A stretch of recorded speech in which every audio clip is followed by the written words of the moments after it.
Bueno, para aquellos que nos escuchan, saben que nuestros programas las propuestas van variando, digamos, ¿no? En algunos invitamos a escuchar por medio de audios, en otras tratamos de contactarnos y realizar diálogos, porque en algunas fechas como esta consideramos que hay presencias necesarias y fundamentales para abrir conversaciones, reflexiones también, para ir pensando un poco hacia dónde nos vamos orientando, ¿no? Porque parte de este programa tiene que ver con esto, ¿no?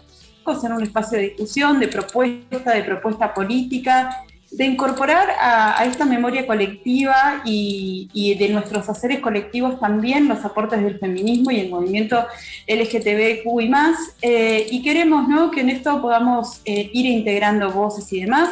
Así que hoy tenemos la presencia de una compañera entrañable, Zaira Millaqueo. Ella es activista del transfeminismo, es estudiante de Derecho y también es coordinadora de Ciudadanas Trans. Bienvenida, querida Zay, a este espacio donde nos ocupamos de aguarle la fiesta al patriarcado y a todas las opresiones que nos estén discriminando, violentando nuestras vidas. Bienvenida. Gracias, Gris. Gracias a todas. Muchas gracias. Qué buena iniciativa, tremenda esta. La verdad que he tenido la oportunidad de escucharlas y es hermoso. Así que gracias. Yo creo que toda la comunidad ahí del otro lado debe estar muy contenta.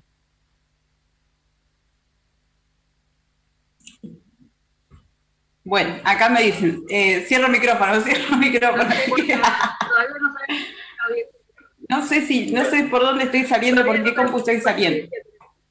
Bueno, o sea, un poco la idea de este espacio siempre es como hacer un poco de historización de memoria también, ¿no? Porque entendemos que dentro de las memorias que vamos construyendo faltan todavía relatos, ¿no? Y en eso hoy ya nos trae, digamos, un tema específico, pero bueno, queríamos que podamos charlar, dialogar un poquito sobre lo que es la genealogía o hacer algún recorrido sobre la vida, la presencia del colectivo travesti trans en Bahía Blanca. ¿Cómo fue tu historia, ¿no? ¿Cómo es tu historia acá en Bahía? Bueno, para remontarnos por ahí a lo que fue la lucha por la ley de identidad de género y por ahí el punto culminante que fue la sanción de toda esa lucha que emprendieron los movimientos feministas, el movimiento LGBTI más en la Argentina. Particularmente yo personalmente el proceso de lucha lo viví en el sur. Yo soy de allá del sur de Neuquén y lo viví mucho allá. De hecho, la sanción en una noche fría como la de ahora, la viví allá.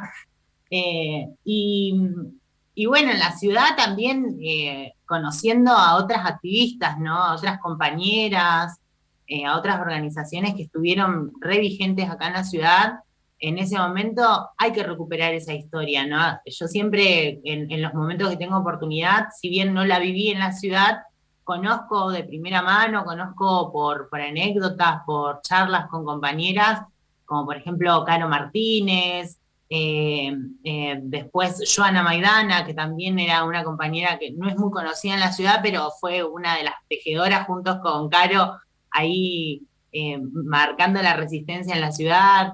Orgullo Disidente en su momento, una orga también re fuerte en la ciudad, acciones feministas, María Eva Rossi, un montón de personas tremendas que bueno, marcar la resistencia en ese momento, en plena discusión, en Bahía Blanca, que si bien yo siempre digo es una ciudad hermosa, pero con un tinte hiperconservador, completamente individualista, clasista, muy patriarcal, fue muy complejo, fue muy duro para ellas.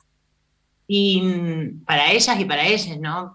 Banda de pibes también ahí, pibas les, acompañando también el proceso de haber obtenido el matrimonio igualitario, porque no tienen mucha diferencia, tenemos que recordar que estaban ahí nomás, como que el matrimonio igualitario fue la puerta de entrada a la conquista de un montón de derechos que bueno, desencadenó en esto, en el movimiento feminista en su máximo esplendor, que también devino ahora en la sanción de la ley del aborto legal, seguro y gratuito, y a partir de ahí apuntalar todo este movimiento y fortalecerlo, empoderarlo, sobre todas las cosas, identificarnos en el buen sentido de la palabra, ¿no?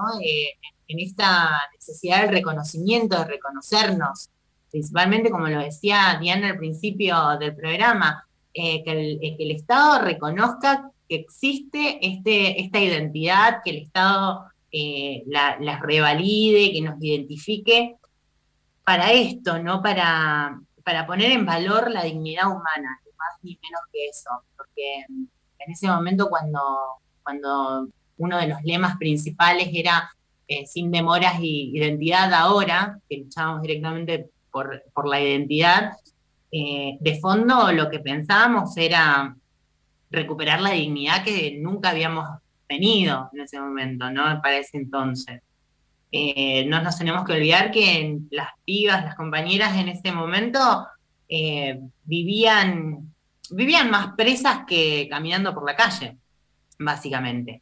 El hecho de que existieran los códigos contravencionales, los artículos, no, ahora no los acuerdo, pero son muy conocidos en la comunidad, era como que escuchabas ese artículo y ya sabías qué causa te comías, cuántos días en Canas ibas a estar, directamente por el hecho de salir a comprar pan, o salir al centro, ir a una tienda a comprarte un par de botas, zapatos, y saber que el propio dueño de la tienda te llamaba al patrullero porque estabas rompiendo el orden público en ese momento. Y siempre flasheamos cuando estamos en reunión con ciudadanas, hablamos de estas cosas, ¿no? Cómo las pibas, por ejemplo, ¿no? Una de las consecuencias que quedó de esa época, que no era de la dictadura, era después de que se recuperó la democracia, después de que todo el mundo ya vivía la primavera democrática, ellas todavía veían un patrullero y yo creo que hasta el momento lo ven y se les eriza la piel por el hecho de saber que venían por ella directamente. Así que nada, ese proceso, tenerlo siempre vigente, como decías vos, en esta memoria colectiva que supimos construir con el movimiento feminista, las travestis y las trans principalmente, les pibes trans también, es súper importante remarcarlo, porque pareciera que fue hace 1000 años y fueron hace menos de 9 años, o sea, no es nada si nos ponemos a pensar.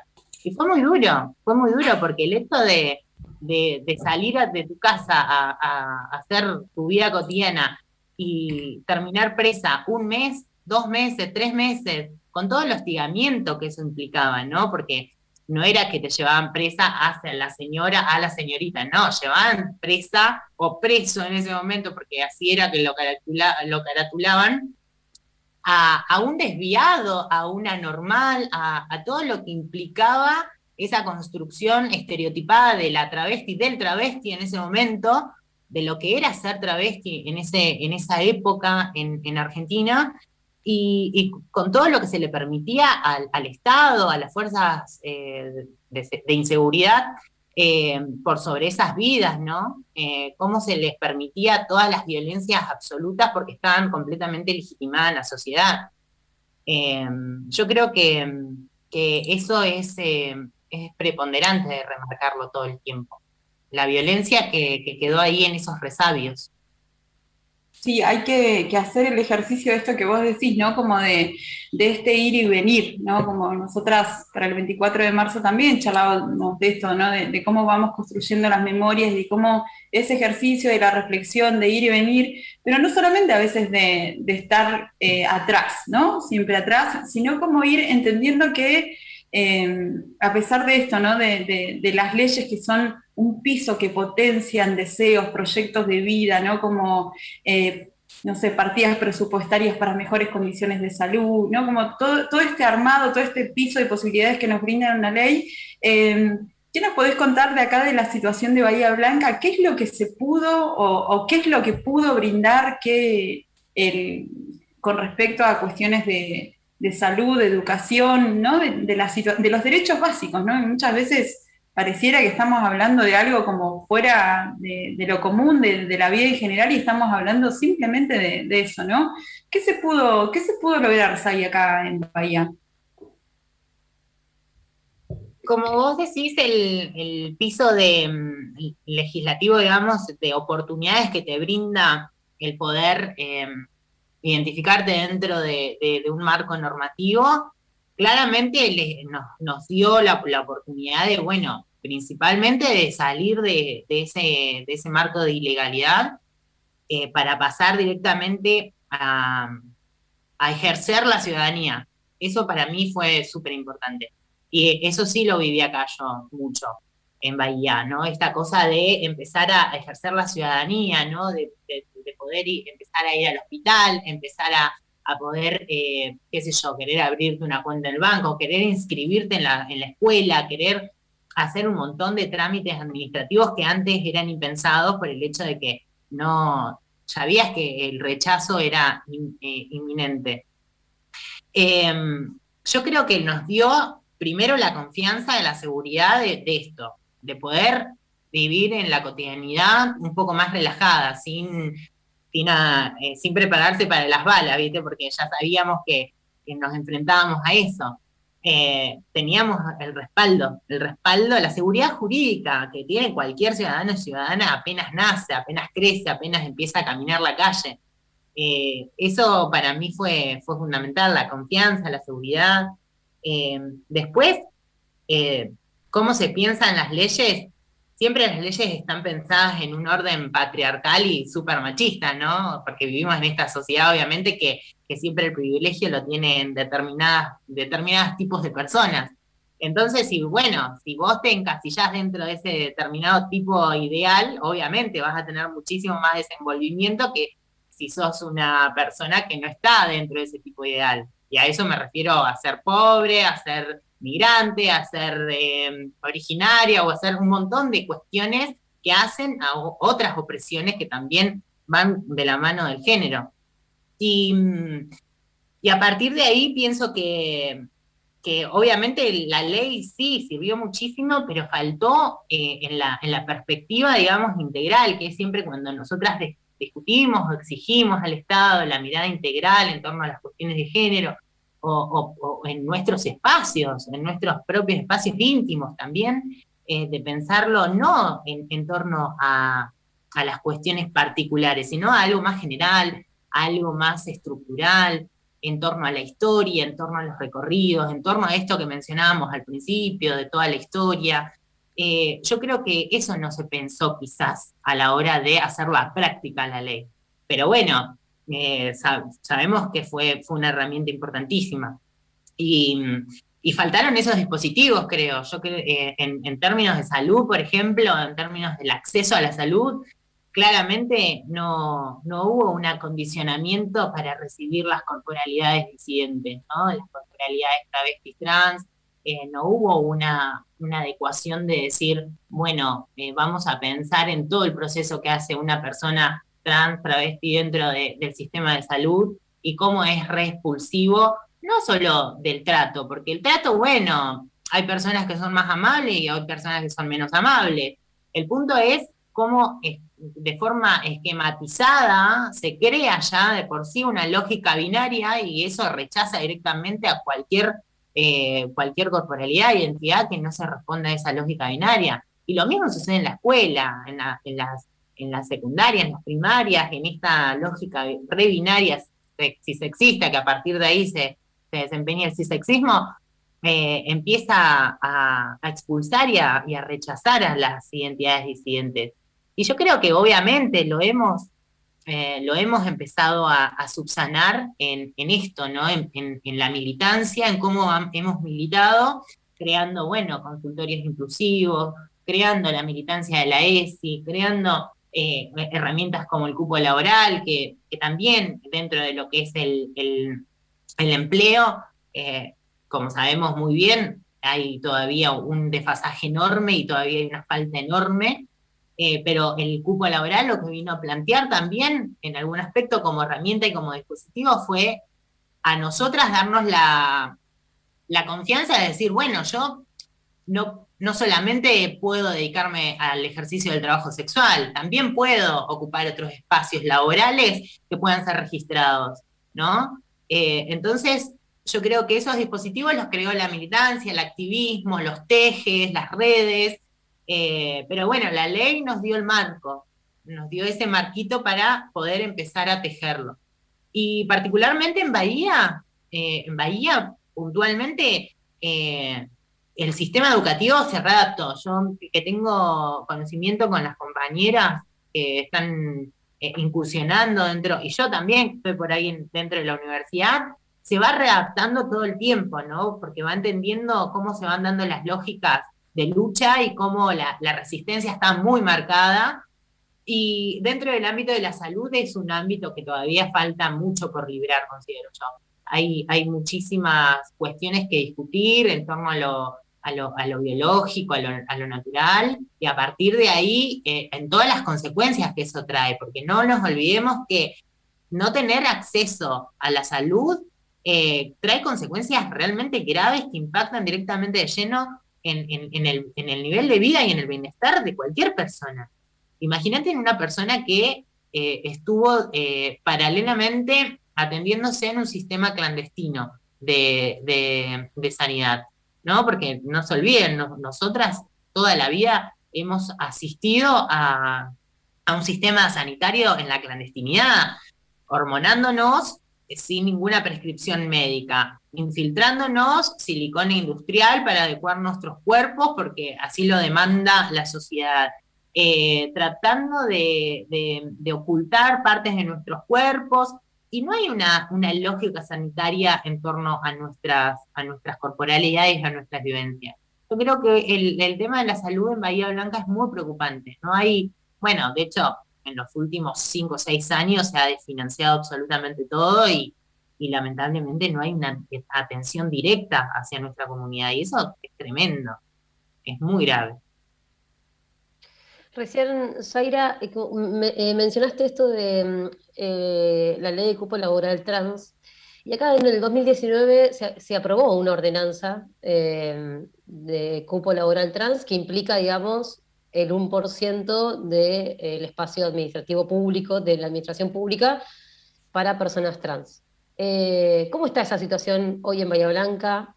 Porque ya pasaron 2 años casi, porque esto fue en noviembre, me parece, del 2019, pero está bien, ocurrió una pandemia en el medio, pero también, digamos, implica, bueno, ¿qué hace el Estado o qué políticas públicas está tomando o no para garantizar esto? Y además, no nos olvidemos, Fer, que también está la ley provincial hace 5 años, que Vidal, bueno, claro. Vidal recajoneó, salió en la última parte del mandato de Cristina, quedó ahí 4 años en suspenso, llegó Axel, la reglamentó, se está aplicando en gran parte del territorio de la provincia de Buenos Aires en este último año, en plena pandemia, se estuvo activando una banda, hay un montón de municipios que incorporaron a muchísimas compañeras trans, eso marca un cambio simbólico zarpadísimo. Yo miraba, por ejemplo, el municipio de Quilmes, con Mayra Mendoza, y de un día para el otro metió a 15 travestis a trabajar en el Estado público, con tareas, con una estructura zarpada, y la verdad que te pones a pensar y decís, qué importante que es la voluntad política, qué importante que es tener la sensibilidad de querer llevar adelante una acción política que eso directamente impacte en la sociedad, porque imagínate, nosotras que estamos a no sé cuánto de Quilmes, te impacta ver semejante acción política de reparación histórica, que te da alegría y te emociona. Imagínate lo que debe ser para esas vidas, para esa sociedad, para esa comunidad. Así que yo creo que en términos de lo que es la ley provincial, yo creo que muy pronto se tiene que dar en Bahía. No entiendo las dilaciones, las dilataciones en ese aspecto. Me preocupa, sí, y me ocupo porque busco las formas de políticas de llegar a los lugares donde hay que llegar para llevar el reclamo y exigir que tiene que ser articulada y que tiene que ser materializada en la ciudad por parte del Ministerio de la provincia, y a su vez en torno a la ordenanza, ¿no? El municipio tiene la responsabilidad de articular primero la ley provincial, porque es el municipio el que tiene que hacerlo, no las organizaciones, Y paralelamente teniendo una ordenanza sancionada por unanimidad por el Consejo Deliberante, fue un debate tremendo porque el oficialismo, o sea, Juntos por el Cambio, en ese momento acá en plena sanción, nos las hizo re difícil, no fue fácil ir a decirles, bueno, abran un cupo para travestis y trans dentro de Sapén, dentro del municipio, no fue nada fácil. La discutimos y la ganamos, por suerte, por la lucha, por la presencia de las compañeras, de ciudadanas trans, de un montón de organizaciones, eh, y además de eso, por la voluntad también del espacio del Frente de Todos también, de que se puso al hombro la lucha nuestra también. Pero en ese aspecto, claramente la ordenanza sigue durmiendo en la reglamentación en la ciudad. El intendente no ha activado la coordinación, o sea, el área de políticas de género, que me enteré hace poco, no es una dirección, es una coordinación. Tampoco ha generado, digamos, líneas de trabajo concretas a la hora de decir, bueno, lo llevamos por acá, lo hacemos de esta forma. Nada, en absolutamente nada. Al inicio de la pandemia, nosotras nos comunicamos de todas las formas posibles. Notas, cartas, medios, nos hemos apersonado en el municipio, hemos buscado todas las formas de diálogo con el intendente y con el área de políticas de género, y la verdad que siempre se nos cerraron las puertas directamente. No tuvimos ni directamente la buena voluntad de decir, bueno, chicas, las escuchamos por lo menos, hacemos que las escuchamos para hacer eso. No, directamente una actitud completamente negadora desde el Ejecutivo hemos tenido siempre con respecto a este pedido. Yo siempre digo que una cosa es la falta de voluntad política, después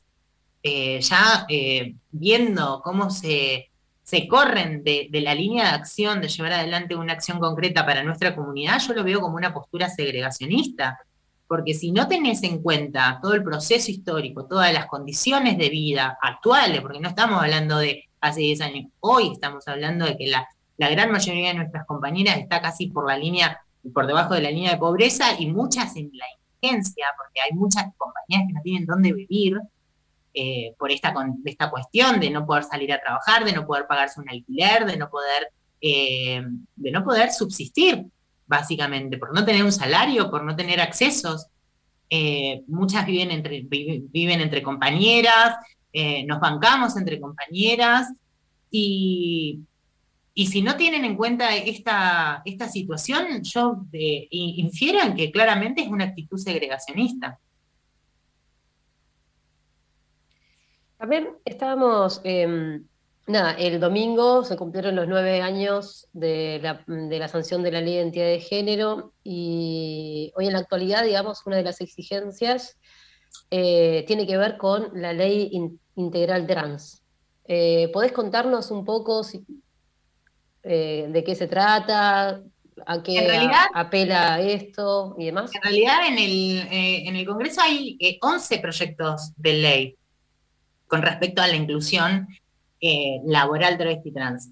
Particularmente la Ley Integral Trans, que está muy, muy en boca ahora, lo que plantea es una perspectiva más integral, como dice el nombre de la ley, en torno a, en principio, la reparación histórica para las compañeras mayores de 40 a 45 años, el acceso a una vivienda, acceso a planes de vivienda, acceso a poder entrar a una vivienda, porque convengamos que hoy dentro de lo que son los accesos a vivienda, con todos los requerimientos y todos los requisitos que te piden para, qué sé yo, sacar un crédito, bueno, olvídate, porque si no tenés un recibo de sueldo, imposible sacar un crédito, pero por ende, bueno, que se pueda inscribir por lo menos. Tampoco, porque para eso tenés que tener familia, tenés que tener el hijo, el perrito, el arbolito, todo junto.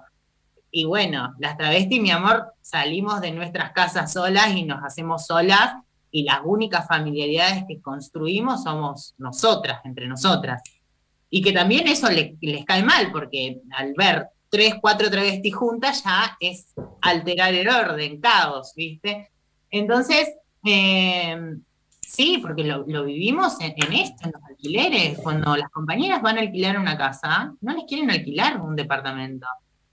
Porque claramente que una travesti viva en una cuadra es el alboroto más grande del barrio. Entonces, a eso, con toda la estigmatización que genera el trabajo sexual, a eso todo el estereotipo que hay sobre nuestras identidades, y más si nos agrupamos y vivimos, porque no nos queda otra de vivir en familiaridad con otras compañeras, también genera resquemor. Entonces, eso es lo que plantea particularmente la ley integral, ¿no? Una mirada más amplia de lo que es solo la inclusión laboral. Muchos de los otros proyectos plantea esto solamente, la inclusión laboral, en el Estado público, empresas, invita a empresas y demás, pero bueno, la ley integral plantea esto, más amplio. En algunas entrevistas que estuvimos viendo, porque bueno, cada vez que tenemos que preparar un programa nos metemos de lleno, así como y nos damos una buena formación. También usamos este programa también para nosotras, ¿no? Para estar a la altura a veces de las circunstancias. Y bueno, en muchas entrevistas a Loana Berkins le preguntan si la sociedad avanzó, ¿no? Con respecto a reconocer. Y ella siempre dice, la verdad es que las que avanzamos fuimos nosotras. ¿No? Es el movimiento, ¿no? Es el movimiento que está como convencido de que lo colectivo, de que la unidad entre nosotras y nosotres es lo que va a permitir en algún momento que podamos hablar de condiciones dignas de vida, ¿no? Y en esos hay dos preguntitas ahí como para ir también como finalizando. Una es, bueno, ¿cómo es que ustedes se pudieron articular? ¿Con quiénes trabajan? ¿A dónde podemos como pensar a que podemos comunicarles a la gente que nos está escuchando para ver, bueno, cómo es que en esta situación de pandemia, ¿no? Donde todo se vuelve más difícil, una deposita las confianzas para poder seguir adelante, como vos decís, en estas situaciones de precariedad, ¿no? Y también, bueno, ¿cuáles son los legados que ustedes están pensando después ¿no? de hacer memoria y en esto de escuchar a las referentas y referentes? Bueno, ¿qué legados están pensando ustedes? ¿Cómo están ahí armando su activismo? Nuestro cuarto propio. Exactamente. Bueno, en principio, nada, con Furia Ferias, que son las y les compañeros, estuvimos desde el inicio, nada, pensando paliar la urgencia y bueno, haciendo colectas, tratando de conseguir lo imposible para poder, nada, contener primero al radio que alcanzábamos, que conocíamos en la ciudad, de compañeres, eso se fue maximizando, fue creciendo. Hace unos días tuvimos una jornada de actualización de datos del Potenciar Trabajo, que es uno de los únicos programas que tiene la comunidad, y esa actualización la tenía que hacer el área de coordinación de políticas de género del municipio, se desligó y las dejó a las compañeras en Pampa y la Vía, como quien dice, sin actualizar esos datos. Entonces, nada, nos organizamos para llevar esa tranquilidad a las compañeras. Y ahí nos dimos cuenta que se nos desbordó completamente la atención porque era gente que no conocíamos, que no teníamos dentro del radio. Y a partir de ahí con Furias Ferias, o sea, a partir del año pasado, que empezó el inicio de la pandemia, empezamos a gestar eso con otras organizaciones, con otros espacios. La gente nos ayudó muchísimo, eso hay que reconocer, nos acompañaron bastante con donaciones, principalmente alimentos y artículos de higiene, y a partir de ahí, bueno, las necesidades que estaban pasando las compañeras, muchas no tenían ni artículos del hogar, ¿me entendés? No tenían ni cocina, ni cama, ni heladera, y también se consiguió. Así que la verdad que en ese aspecto con Furias Ferias, que también las pibas hacen un trabajo reautogestivo, pueden ver en las páginas todas las colectas, todos los sorteos, todas las movidas que hacen son destinadas para nuestra comunidad, y eso llega, tarde o temprano siempre llega, y sirven los fondos que se arman ahí, porque nos salvan de las urgencias que tenemos. Así que, y bueno, y con Ciudadanas, nada, organizándonos en base a esto, en base a las exigencias que tenemos como comunidad, y además para paliar, digamos, las situaciones personales que atraviesan las integrantes de la organización, ¿no? Y para eso el trabajo autogestivo de elaborar alimentos, de hacer sorteos para poder juntar una platita extra y poder pagar una factura de gas, de luz, o sea, cosas muy esenciales, como básicas. Así que en eso estamos, la estamos llevando ahí. Y bueno, el lema es principalmente tratar de tener una vida más vivible, sin más rodeos, ¿no? Poder tener las condiciones de vida dignas, contenidas, pero por sobre todas las cosas unidas, porque entendemos que si no nos unimos nosotras, estamos completamente desamparadas por parte del Estado, en una sociedad completamente individualista que siempre nos deja al margen, y paralelamente, en este contexto, ¿no? Donde la vulnerabilidad se hace a flor de piel, la soledad también se hace a flor de piel, encontrarnos entre nosotras y crear lazos de amistad, de hermandad, de familiaridad, no solo nos da la contención para contener las necesidades básicas, sino para contener las necesidades afectivas, ¿no? De poder encontrarse con una compañera y charlar de lo que nos está pasando en esta situación tan compleja, de tristeza, de angustia, un poco, si se quiere, pero también de encontrarnos ahí y vernos que no estamos tan solas, ¿no? Bueno, Sari, acá este espacio, que es un espacio radial, que lo vamos aprendiendo, que lo vamos haciendo y mejorando con el tiempo, también es un espacio para que lo tengan en cuenta, para poder esto, ¿no? Seguir generando redes y armando, bueno, otros mantos de realidad posible para todas y todes. Creo que también es un ejercicio de los movimientos feministas también como integrar estas situaciones también a nuestra agenda, por eso hoy nos parecía importante como, bueno, todo un programa dedicado a poder darle espacio y poder reflexionar y contar cuáles son las existencias. Acá insistimos, ¿no? Nos importan todas las vidas, así que espero que no sea la primera ni última vez que nos encontremos, que puedan contar con este espacio y bueno, nada, siempre el encuentro con nuestras compañeros es para nosotras una red más que se arma y un fortalecimiento también para saber que no estamos solas ni soles. Así que muchas gracias ahí por este tiempo, por organizarte para estar. Sabemos que los tiempos son difíciles a veces para organizarlos, así que gracias.